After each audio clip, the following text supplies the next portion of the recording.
Maintenant, à 2 h du matin, j'étais couché. On a entendu un bruit énorme.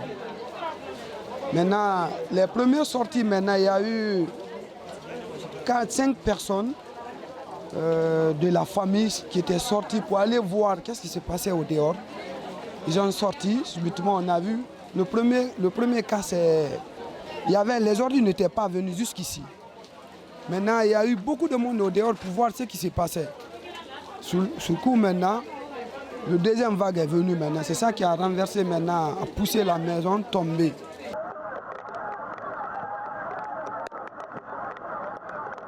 Mais là où nous sommes comme ça, il y a eu plus de 21 ou 22 corps d'abord qui ont pu extraire dans les ordures. Il y en a beaucoup encore parce qu'il y avait assez de monde. Il y avait assez de monde.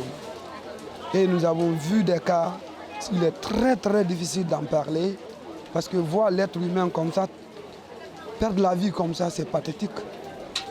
C'est tellement douloureux.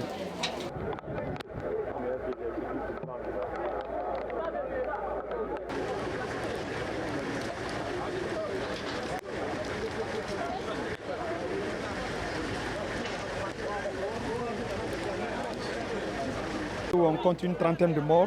Donc les corps ont été acheminés au niveau de l'hôpital Donka.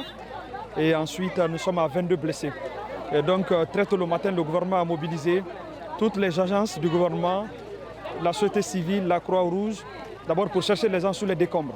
Ce qu'il faut remercier, c'est que la protection civile avec les autres services, avec l'appui du gouvernement, nous avons trouvé des gens, beaucoup de personnes sous les décombres, à sortir d'abord 22 personnes qui sont vraiment blessées, certains graves et d'autres blessés légers.